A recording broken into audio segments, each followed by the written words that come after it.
ইচ্ছা করে এক ওয়াক্ত নামাজ যারা বাদ দিল তারা আল্লাহর সঙ্গে কুফরি করলো। এই যে আমার ভাই ওয়াজ করলেন যে আল্লাযীনা ইন মাক্কান্নাহুম ফিল আরদ, মুসলমানের মধ্যে কাউকে যখন ক্ষমতা দেওয়া হবে তার এক নম্বর দায়িত্ব কি? এক নম্বর দায়িত্ব কি? আকামুস সালাত, নামাজ কায়েম করা। আপনারা বলেন তো, নামাজ যদি বাংলাদেশে কায়েম হয়ে যায় তখন আমাদেরকে আল্লাহ তাআলা দুনিয়াতেই 3টা পুরস্কার দিবে। আমার দিকে খেয়াল করেন, কয়টা? তাহলে কোরআনের শাসন যদি চালু না হয় নামাজ কায়েম হবে না। আওয়ামী লীগ ক্ষমতাত গেলে নামাজ কায়েম হবে না। বিএনপি ক্ষমতাত গেলে নামাজ কায়েম হবে না। নামাজ কায়েম হবে কোরআনের দল যখন ক্ষমতার চেয়ার পাবে। ধরে কোন কথা ঠিক না? এখন নামাজ কায়েম হলে 3টা পুরস্কার কি? 1 নম্বর পুরস্কার হলো আপনার ছেলে মেয়েদেরকে নিয়ে কোনো টেনশন করা লাগবে না। আজকে প্রত্যেকটা ছেলেদের হাতে হাতে একটা করে মোবাইল আছে না নাই? এই কথা কোন আছে না নাই? আপনি যখন ঘুমায় যান আপনার যুবক ছেলে মোবাইল কি করতেছে রাতে আপনি জানেন? আপনি জানেন না তো। কিন্তু আপনার ছেলে যদি 5 ওয়াক্ত নামাজি হয়, ওর হাতে মোবাইল থাকলে কোনো টেনশন নাই। কেন টেনশন নেই? ইন্নাস সালাতা তানহা আনিল ফাহশাই ওয়াল মুনকার। একমাত্র নামাজই পারে মানুষকে যাবতীয় বেহুদা এবং খারাপি কাজ থেকে বাঁচায় দিতে। কয় পুরস্কার পেলে? 1 পুরস্কার। 2 নম্বর পুরস্কার হলো আল্লাহ বলতেছেন ফালিয়াবুদু রাব্ব হাযাল বাইত আল্লাযী আত'আমাহুম মিন জু'ইন ওয়া আমানাহুম মিন খাউফ। এখানে আল্লাহ 2টা পুরস্কারের কথা বলতেছেন যে তোমরা ওই ঘরের মালিকের গোলামি করো, মানে নামাজ পড়ো, তাহলে আমি আল্লাহ সঙ্গে সঙ্গে তোমাদের 2টা পুরস্কার দেব। 1 নম্বর পুরস্কার হলো তোমাদেরকে রিজিকের কোনো পেরেশানি করা লাগবে না। রিজিকের মালিক হচ্ছে আল্লাহ। আমা মিন দাব্বাতিন ফিল আরদি ইল্লা আলাল্লাহি রিজকুহা। পৃথিবীতে এমন কোনো বিচরণশীল প্রাণী নাই যার রিজিকের দায়িত্ব আল্লাহর হাতে নাই। তাহলে আমাদের রিজিকের দায়িত্ব আল্লাহর হাতে আছে না নাই? দরকার আছে কি নাই? কিন্তু আপনি যখন নামাজি হবেন তখন আল্লাহ তাআলা এই রিজিকের পেরেশানি মুক্ত জীবন আপনাকে দান করবেন। এখানে আরেকটা পুরস্কার হলো ওয়া আমানাহুম মিন খাউফ। আমাদের 3 দিকে ভারত, কতগুলো নেতারা মঞ্চে গিয়ে বলে টুপিওয়ালারা কোরআন দিয়া বাংলাদেশ চালানোর নিয়োগ করতেছে, কিন্তু এরা তো জানে না যে 3 দিকে ভারত, একদিকে বঙ্গোপসাগর। ভারত যদি একবার রাগ করে ধামাল মারে বাংলাদেশের মুসলমান বঙ্গোপসাগরে চুবড়া মরবে। বলে এরকম বলে হুজুর কোরআন বিজয়ের ওয়াজ করেন, কিন্তু কোরআন দিয়ে বাংলাদেশ চালাবার পারবেন? সামান্য একটা বাংলাদেশ, তার 3 দিকে হলো হিন্দু ভারত। ওরা যদি একবার আক্রমণ করে কোন দিকে যাবেন? যাওয়ার তো কোনো জায়গা নেই। যারা ভারতপন্থী, হাসিনাপন্থী, তাদেরকে ভারত না হয় জায়গা দিবে, কিন্তু টুপিওয়ালাদেরকে তো ভারত জায়গা দেবে না। বলেছেন ঠিক কিনা? আমি অসুস্থ, আমি ভিসা করে ভারতে একটু চিকিৎসা করব, আমার টুপিয়ার দাড়ি রেখে বলতেছে হুজুর বর্তমান হিন্দু মোদি এমন খাবার খেপছে আর কোনো ভিসাই দিচ্ছে না, তার মধ্যে আপনি টুপিওয়ালা। তাহলে চিন্তা করেন যদি ভারত আমাদেরকে আক্রমণ করে, আমাদের এক বঙ্গোপসাগর ছাড়া তো কোনো রাস্তা নেই। কথা কন না কেন ভাই? রাস্তা আছে নাই। এখন বঙ্গোপসাগর কি আপনি পাড়ি দিতে পারবেন? এই জন্য আল্লাহ বলতেছেন আমানাহুম মিন খাউফ। যখন তুমি নামাজি হয়ে যাবে, আল্লাহর গোলামি হয়ে যাবে, আল্লাহর বান্দা হয়ে যাবে, তখন যাবতীয় ভয় থেকে আমি আল্লাহ তোমাকে পুরোপুরি নিরাপত্তা দিয়ে দিব। তোমার ইমানের মধ্যে আল্লাহ ছাড়া অন্য কারো ভয় থাকবে না। একমাত্র ভয় থাকবে কার? কারণ মুসা নবীকেও তো ফেরাউন বলেছিল মুসা এখন পলাবি কোন দিক দিয়ে? 3 দিকে সৈন্য অস্ত্র নিয়ে দাঁড়ায় আছে, এখন তোর পলানোর কোনো রাস্তা নাই, একটাই জায়গা।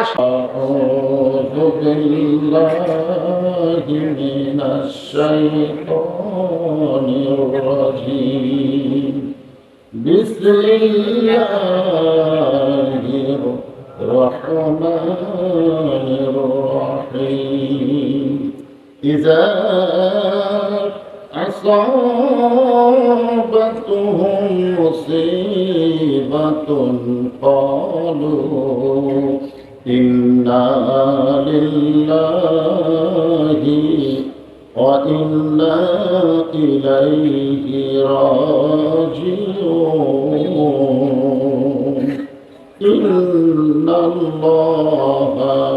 ওয়া মালাইকাতাহু ইউসাল্লুনা আলান নবী ইয়া আইয়ুহাল্লাযীনা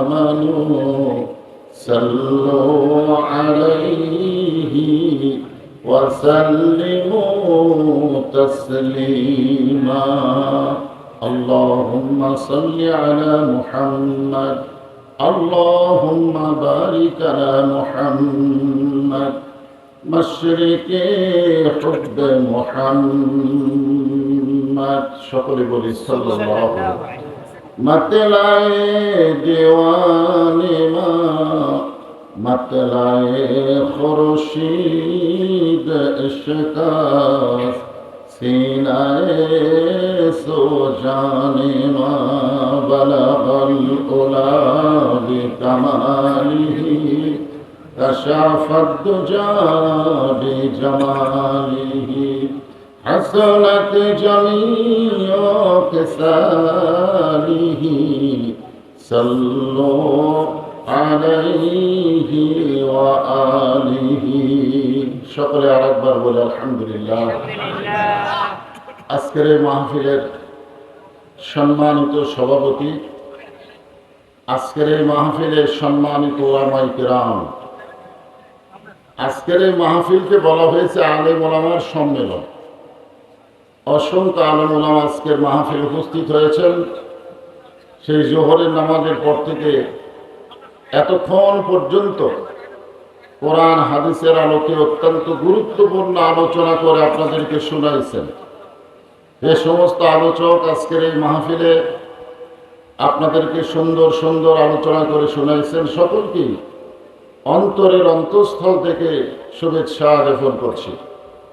বিশেষ করে আমার আগে আমার বড় ভাই রুহুল আমিন যুক্তিবাদী সাহেব অত্যন্ত যুক্তি সহকারে বর্তমান বিশ্বের প্রেক্ষাপট এবং আল্লাহর কোরআনের বিজয় সম্পর্কে যে আলোচনা করেছেন, আমিও তো এখানে বসার পরে দেখলাম আপনারা অত্যন্ত আনন্দিত হয়েছেন। আলহামদুলিল্লাহ বলেন। আজকের এই মাহফিলে আমার সামনে যারা বসে আছেন, জায়গা ছোট হওয়ার কারণে অনেকে দাঁড়িয়েও আছেন। যারা দাঁড়িয়ে আছেন একটু ইচ্ছা করলে মাঝে মাঝে আপনারা বসতে পারবেন, তবে খুব লম্বা আলোচনা হবে না, দাঁড়িয়ে থেকেও শুনলে অসুবিধা নেই। আমার সামনে যারা বসে আছেন, দাঁড়িয়ে আছেন, সকলকেই অন্তরের অন্তঃস্থল থেকে আমি শুভেচ্ছা জ্ঞাপন করছি। সম্মানিত মা বোনেরা, পর্দার অন্তরালে বসে বসে যারা আলোচনা শুনতেছেন, তাদেরকে শ্রদ্ধা জ্ঞাপন করে এই মুহূর্তে আর একবার জানতে চাচ্ছি আপনারা সকলে কেমন আছেন। বারবার জানতে চাওয়ার কারণ কি জানেন? যে আল্লাহ তাআলা আমাদেরকে এত দয়া করছেন। আল্লাহর দয়ার দিকে খেয়াল করেন। রুহের জগতে যখন আমরা ছিলাম, সেই রুহের জগৎ থেকে দুনিয়ার জগতে আল্লাহ ইচ্ছা করলে আমাদেরকে হিন্দু, বৌদ্ধ, খ্রিস্টানদের ঘরেও পাঠাবার পারতেন, ঠিক কিনা বলে? কিন্তু রুহের জগতেই আল্লাহ আমাদেরকে এত দয়া করছেন যে দুনিয়ার এই জগতে আমাদেরকে আল্লাহ তাআলা জন্মগতভাবে মুসলমানের ঘরে কবুল করেছেন। মুসলমানের ঘরে কবুল করার কারণেই তো কোরআন বিজয়ের স্বপ্ন দেখা যাচ্ছে, যেরকম ঠিক কিনা? আল্লাহ যদি আমাদেরকে হিন্দুদের ঘরে পাঠাতো তাহলে আমাদের অবস্থাটা কি হতো?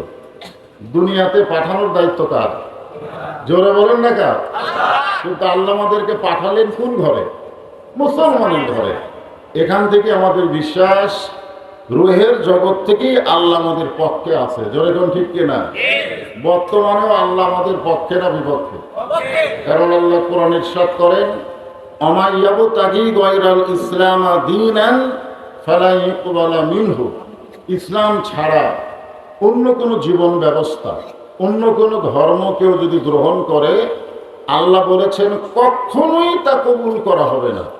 আল্লাহর এই কথাটা দ্বারা বোঝা গেল আল্লাহর কবুলযোগ্য ইসলামের ভিতরে আল্লাহ আমাদেরকে কবুল করেছেন, ঠিক কিনা বলেন? এই জন্য খুশি না বেজার?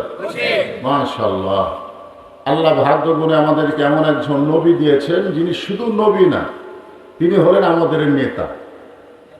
আদম আলাইহিস সালাম থেকে ঈসা আলাইহিস সালাম পর্যন্ত তারা নবী ছিলেন, তারা কিন্তু নেতা ছিলেন না। কিন্তু আমাদের নবী শুধু নবী না, তিনি কি, আমরা দরুদের মধ্যে কি বলি, সাইয়্যিদনা মুহাম্মদ, মানে আমাদের নেতা মুহাম্মদ, শুধু আমাদের নবী না, আমাদের নেতা। আর সেই কারণে আল্লাহ বলেছেন, লাকাদ কানা লাকুম ফি রাসূলিল্লাহি উসওয়াতুন হাসানাহ। যদি তোমরা সফলতা অর্জন করতে চাও তাহলে বিশ্ব নবীকে, নবীর আদর্শকে তোমরা গ্রহণ করে নাও। আমরা সেই নবীর উম্মত, আমাদের কোনো টেনশন নাই, কারণ আমাদের নবীকে আল্লাহ তাআলা শাফাআতের সুযোগ দিবেন হাসরের ময়দানে।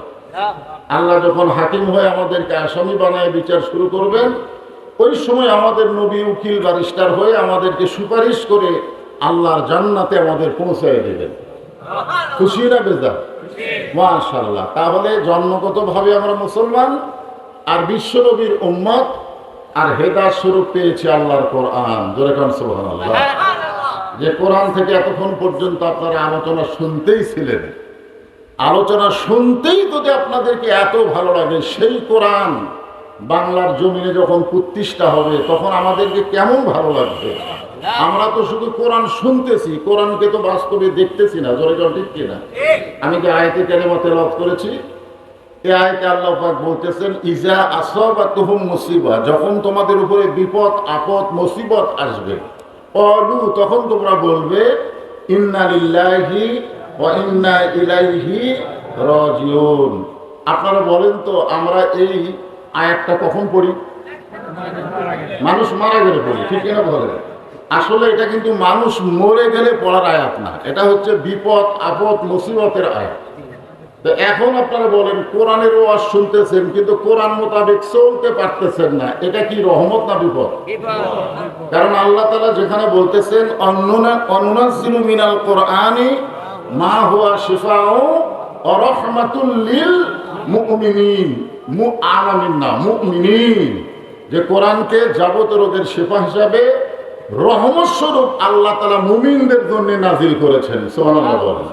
তাহলে কোরআন আমাদের জন্য কি রহমত না গজব? জোরে বলেন। তাহলে এখানে বোঝা গেল, যতক্ষণ পর্যন্ত আল্লাহর কোরআন অনুযায়ী আমরা না চলবো ততক্ষণ পর্যন্ত আমরা রহমতে থাকবো না বিপদে থাকবো? তাহলে কোরআন শোনার নাম রহমত না, কোরআনকে গ্রহণ করার নাম হচ্ছে রহমত।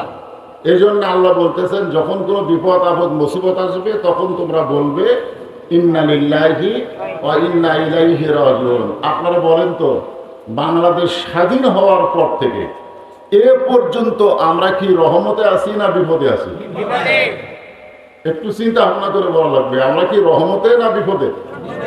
তাহলে আমরা যে মানুষ মরলে খালি ইন্না লিল্লাহ পড়ি, কিন্তু এখানে তো মানুষ মরার পরে ইন্না লিল্লাহ পড়ার কথা নাই।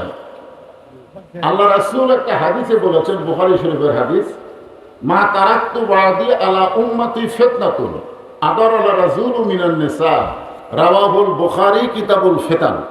বুখারী শরীফের কিতাবুল ফিতান অধ্যায়ে আল্লাহ রাসূল বলতেছেন যে আমার পরে আমার উম্মতের জন্য সবচাইতে বড় বিপদ হলো পুরুষ মানুষের জন্য নারী নেত্রী হওয়া। এখন আপনারা বলেন, খালেদা জিয়াই বলেন আর শেখ হাসিনা বলেন, হিসাব করে দেখেন তো কত বছর? না না,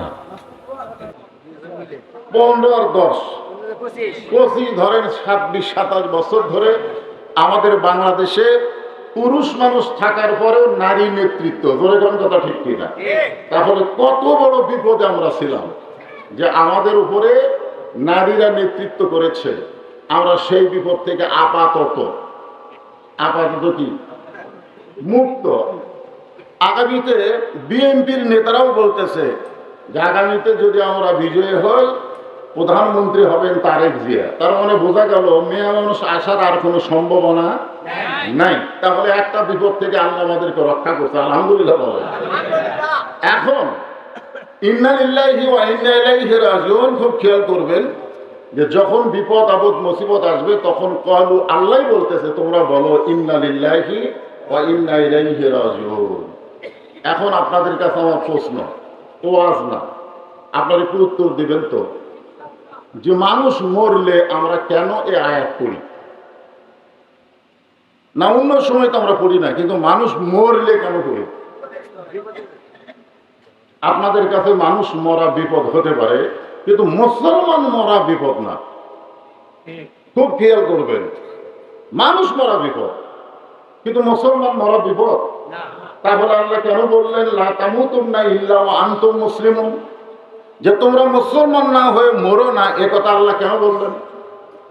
আল্লাহ কোরআনে বলতেছেন আল্লাহ তাখাফ, মনোযোগ দিয়ে শুনবেন, আল্লাহ তাখাফ, তোমাদের কোনো ভয় নাই, ওয়ালা তাহজান, তোমাদের কোনো চিন্তা নাই, ও আবশিরু বিল জান্নাত, তোমরা যদি মুসলমান হয়ে মরতে পারো, মরার সঙ্গে সঙ্গে তোমাদেরকে জান্নাত দিয়ে বরণ করা হবে।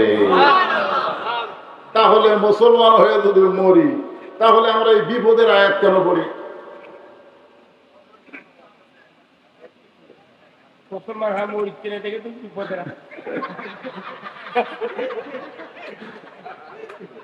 না, এটা কিন্তু হাসির জন্য জিনিসটা আপনাদেরকে কাছে জানতে চাচ্ছি, যে আমরা মুসলমান মরার পরে কি হিন্দু মরার পরে এমনকি শোনেন, আমরা দেখেছি, গতকাল একটা ফেসবুকে দেখলাম যে তোফায়েল আহমেদ নাকি মারা গেছে। কে মারা গেছে? সত্য মিথ্যা আল্লাহ জানে। ফেসবুকে দেখলাম 22টা কমেন্ট, তোফায়েল আহমদ মরার খবর শোনা 22টা কমেন্ট, তার মধ্যে 4টা কমেন্ট হলো ফি নারে জাহান্নাম, ফি নারে জাহান্নাম। তোফায়েল আহমদ, কি সুন্দর একটা নাম, কিন্তু সেই মানুষটা আওয়ামী লীগ করার কারণে মরার পরে কমেন্ট আমি দেখলাম ইন্না লিল্লাহ একজনও পড়েনি, পরে সবাই লিখেছে ফি নারি জাহান্নাম, না হয় লিখেছে আলহামদুলিল্লাহ। তাহলে চিন্তা করে দেখেন, একটা আওয়ামী লীগ মরে গেলি মানুষ আর ইন্না লিল্লাহ পড়তেছে না, আলহামদুলিল্লাহ পড়তেছে। আর আমরা মুসলমান মরার খবর শুনে বিপদের আয়াত পড়তেছি, কারণ কি? আমি বহু আলিমকে জিজ্ঞাসা করছি, আমার ওস্তাদকেও জিজ্ঞেস করছে, হুজুর যে এই যে আল্লাহ বলতেছেন যখন তোমাদের উপরে বিপদ আপদ মুসিবত আসবে তখন তোমরা ইন্না লিল্লাহ পড়বে, তো আমরা তো মানুষ মরলে ইন্না লিল্লাহ পড়ি, এটা কেন পড়ি? আমার ওস্তাদরা বলতেছে আগে থেকেই হয়ে আসতেছে, এটা আগে থেকেই হয়ে আসতেছে। এই তো ইসলাম কি হয়ে আসার নাম? যখন ইসলামকে হয়ে আসার নাম, ইসলামকে বুঝতে হবে, ইসলামকে জানতে হবে, ইসলামকে মানতে হবে। জোরের কথা ঠিক কি? হ্যাঁ, আপনি তো একদমই মানতে পারবেন না, আগে আপনাকে বুঝতে হবে। এখন আজকে আয়াতটা নিয়ে আমরা খুব খেয়াল করব। আল্লাহর একজন মস্ত বড় পয়গম্বর, যিনি মাঝে মধ্যে আল্লাহর সঙ্গে গল্প করতেন, মাঝে মধ্যে আল্লাহর সঙ্গে কথা বলতেন, যার একটা ডিগ্রি ছিল কালিমুল্লাহ। ডিগ্রির নাম কি? কালিমুল্লাহ। তিনি মাঝে মধ্যে একটা জায়গায় যেতেন, জায়গার নাম হলো তুর পাহাড়। ধরে বলেন কি পাহাড়? তুর পাহাড়ে গিয়ে কার সঙ্গে কথা বলতেন? আল্লাহর সঙ্গে কথা বলতেন।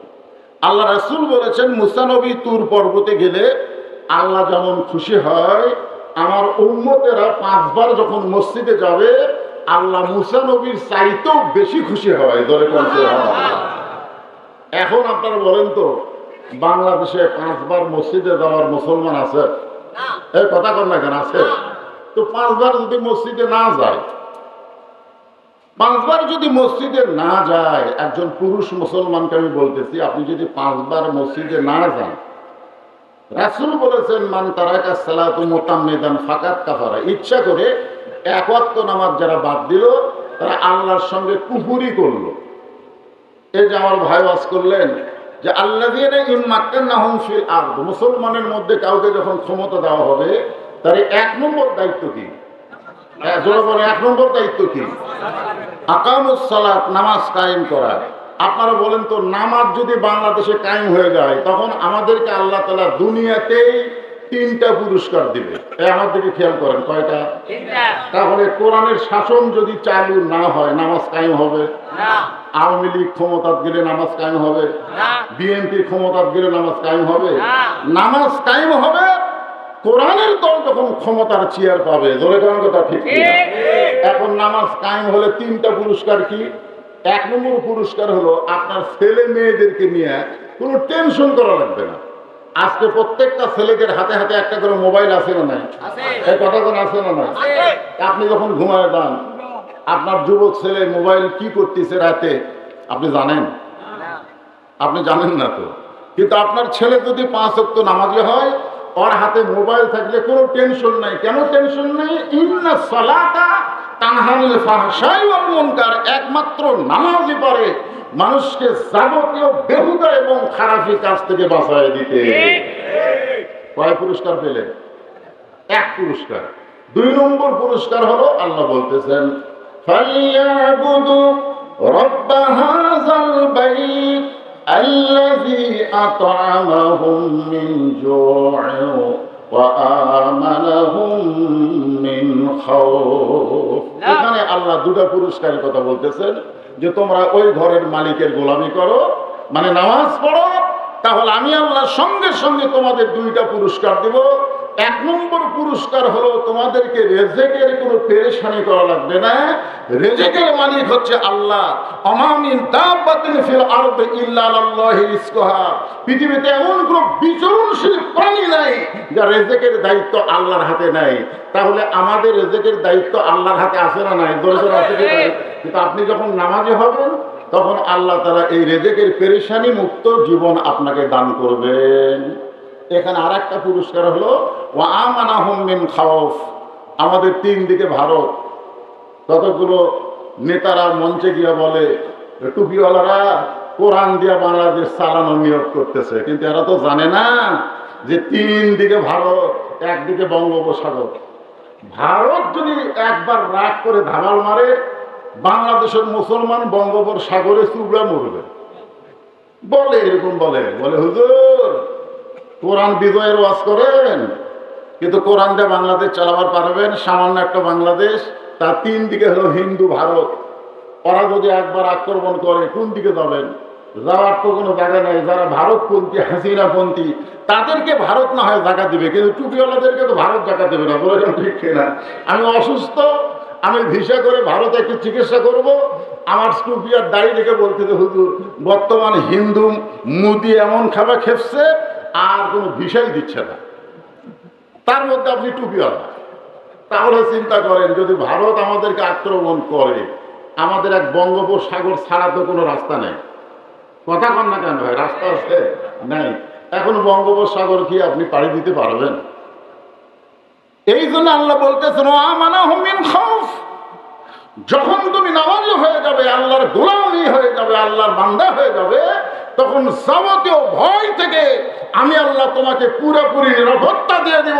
তোমার ইমানের মধ্যে আল্লাহ ছাড়া অন্য কারো ভয় থাকবে না। একমাত্র ভয় থাকবে কার? কারণ মুসা নবীকেও তো ফেরাউন বলেছিল মুসা এখন পলাবি কোন দিক দিয়ে? 3 দিকে সৈন্য অস্ত্র নিয়ে দাঁড়ায় আছে, এখন তোর পলানোর কোনো রাস্তা নাই, একটাই জায়গা।